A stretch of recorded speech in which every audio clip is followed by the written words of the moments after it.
Senator. Good evening, Rolex. Ang katanungan ko po ay tungkol sa power. Ito po yung IPIRA, hinati yung bansa natin. Electric Power Reforms Industry Act, IPIRA. Ngayon po, ganito. Recently, ang Malacanang po ay naglabas. Pinirmahan ng Pangulo, Executive Order 164, adding nuclear power to the energy mix. And among others, to study the viability kung pwede pa natin i-operate yung BNPP at ang iba pang mga facilities para sa paggamit ng nuclear energy. Pwede mo malaman kung ano yung isip nyo po tungkol dito? Kasi po mangyayari sa sunod na termino, ang 18 milestones. Ito po yung unang hakbang lamang. Marami talagang pinag-uusapan. Energy is hard. Ito, aaminin ko sa inyo, talagang pinag-aaralan ko, napakahirap ayusin. Dahil nga, yung ating sistema, the IPIRA law, marami talaga nakakontain dyan na kailangan pag-aralan ulit. Because ang reklamo sa buong bansa, both na consumers lamang at saka yung mga negosyante. Kasi lagi natin napapag-usapan mga foreign investors na nagre-reklamo sa power, pati local investors. Kaya ang investment sa Pilipinas is not capital intensive. Yung mga investment sa Pilipinas short term lang, kuminsan hot money lang ang pumapasok, pasok-labas lang yan. It doesn't build anything. So that is it. It is a major problem. At kung titignan natin ang mga projection sa pangyayari. Ngayon, just as a perfect example, narinig na siguro naman ng lahat, na sinasabi na baka sa eleksyon magkakaroon ng brownout. Kaya dahil nasa gitna na tayo ng summer, ng tag-araw. Kaya yan ang maliwanag na maliwanag, kulang na talaga ang power supply doon sa ating requirements. At saka, yung idadagdag pa dapat natin para makapag-industrialize tayo na mabuti. Kaya it's something that has to be attended to. In other words, kailangan natin lahat. Kailangan natin lahat ng makuha natin na power sources para mabigyan tayo ng mas mura at mas malawak at mas reliable na power supply. Ngayon, maaari nating i-expand yung ating hydro, i-expand natin yung ating geothermal, but there's a very simple idea when it comes to the energy sector. It's something called the base load. The base load is the load that never goes away. The demand that never goes away.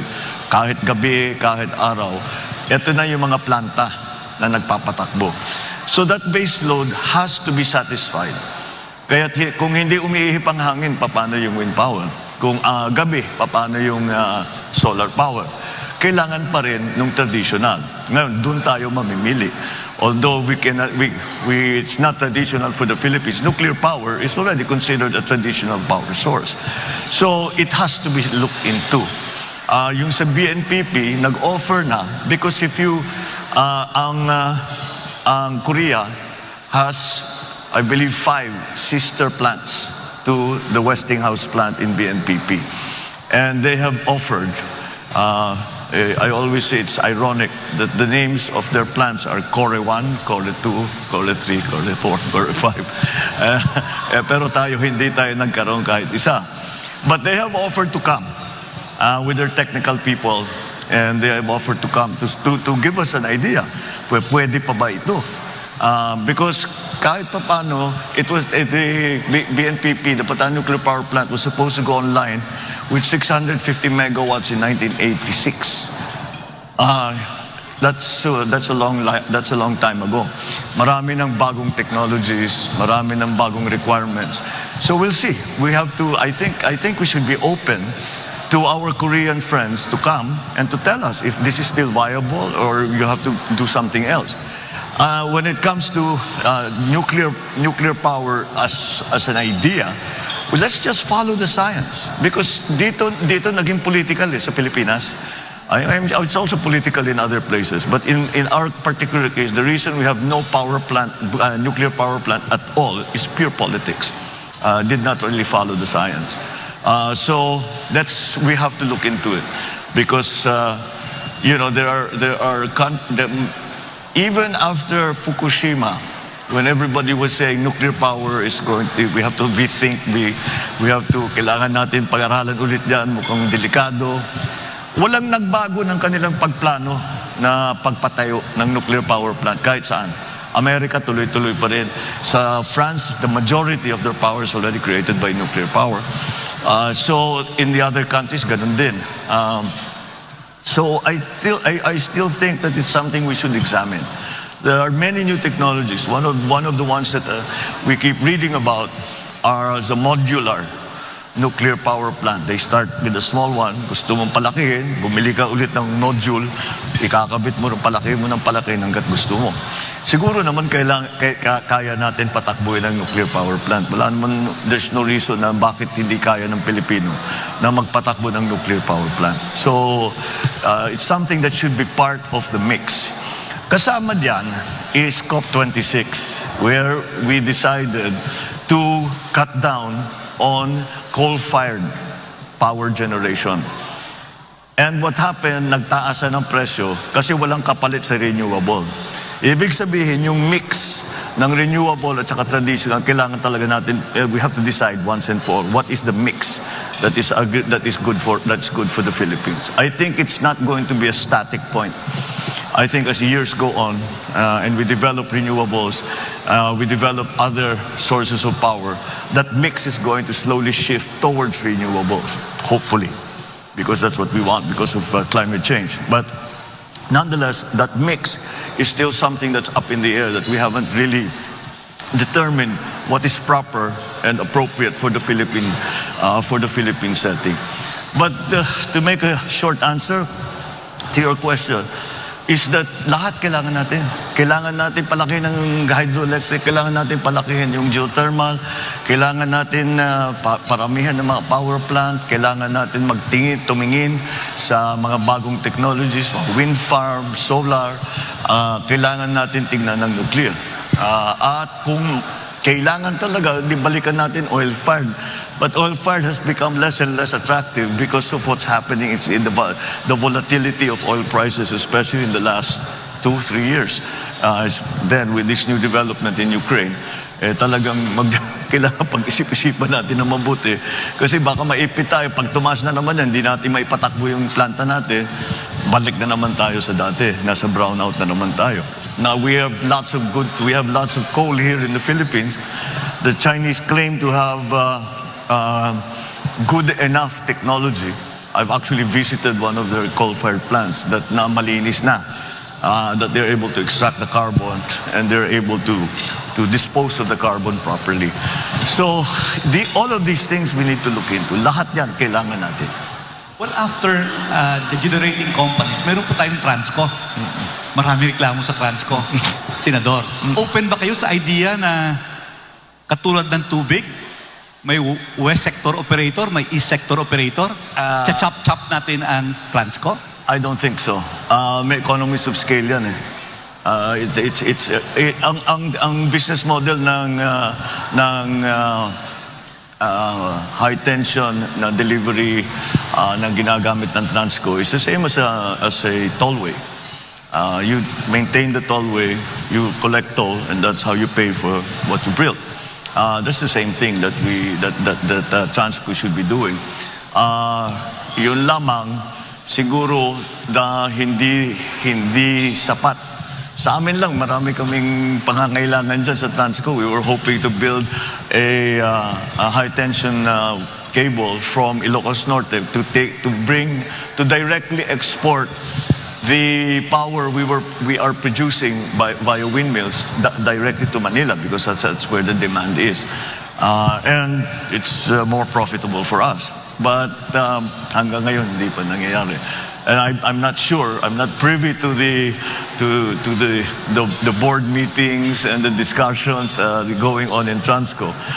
So I do not know quite why wala pa yan. But yes, it really should be a simple operation na kaya madali lang naman patakbuhin dapat yan. Kaya pag-aralan natin kung bakit nagkakaganon.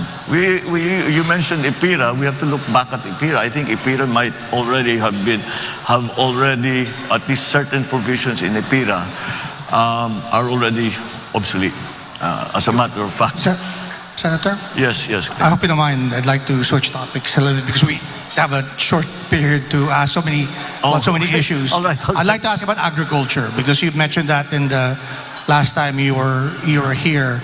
One of the biggest problems that the sector is facing is the aging of farmers. Yes. One study I've read said that their average age is between 57 and 59.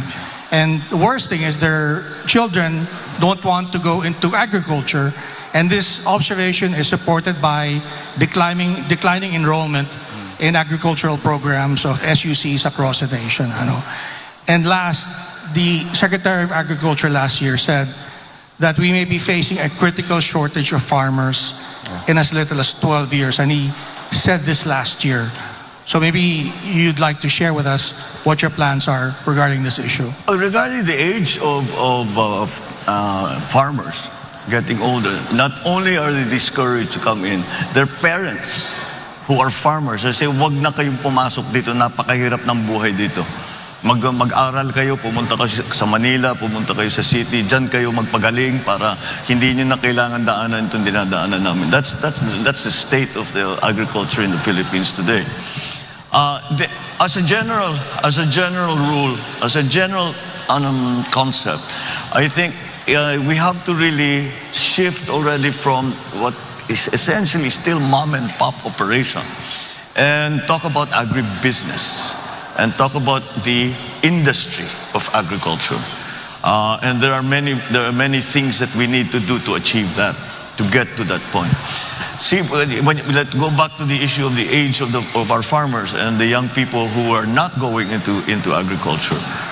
If it is an agribusiness, if it is not the traditional farming method that we are always going through, that we have been doing for the last millennia, but move into something that is more high-tech, then that will necessarily need for the entry into more technically minded agribusiness practitioners. And that will bring the age younger immediately.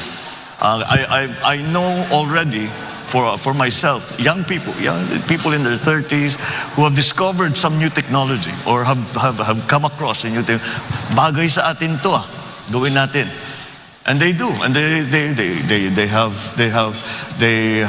brought all kinds of new techniques to farming, but it's not yet extensive because there are no encouragements coming from government in terms of tax breaks, in terms of I don't really believe in subsidies in that regard, but I still think that we can improve the attractiveness of the agricultural sector to younger people if we use the most modern, most interesting technology.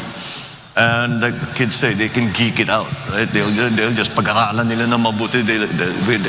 That's a very interesting. It will become a very interesting line of work. Is there an important role for government to play? Because if you look at the public spending on agriculture in the Philippines, it's only about 1.7% of the national budget, far below what is being spent in other ASEAN countries. Yes.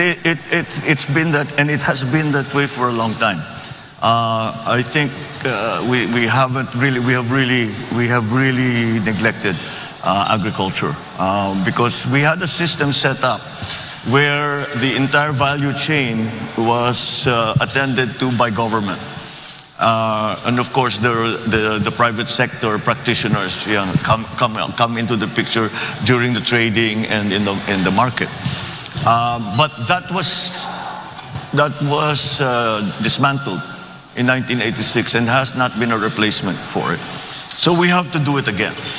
And if we look at the countries that we are competing with in terms of rice production, for example, they're Thailand and Vietnam, the obvious ones. Their cost of production is lower. The labor segment of their production cost is 1/2 of ours. And that's due to mechanization. We have not mechanized at all. It's going to take, it's not a simple thing because we have to organize now large to be able to mechanize properly, to use the big machines, the big tractors, the big harvesters, yung nakikita natin sa ibang bansa na ginagamit, na kalaki-laki, na ang bilis-bilis, siguro sa isang araw, ilang hektarya na nakocover nila. Pero ang average na land holding dito sa Pilipinas is less than 1 hectare. So hindi mo magamit yung mga ganung klaseng makina. So the way to do it, or the way we did it in Ilocos, was we organized the cooperatives. And in that way, we were able to take full advantage of economies of scale. And I think that's what we need to do here in the Philippines now. But there are other things that need to be done as well. I think the fact that we are importing galunggong has been made very, very public. It's been very, very clear that it is quite a surprise for us to get into that situation. But again, it really comes from a neglect in the agricultural sector. So the things we have to do the research and development for the new varieties, for the new yung nag-aalaga ng hayop, paano yung gagawin yung pagkalat ng mga inahin.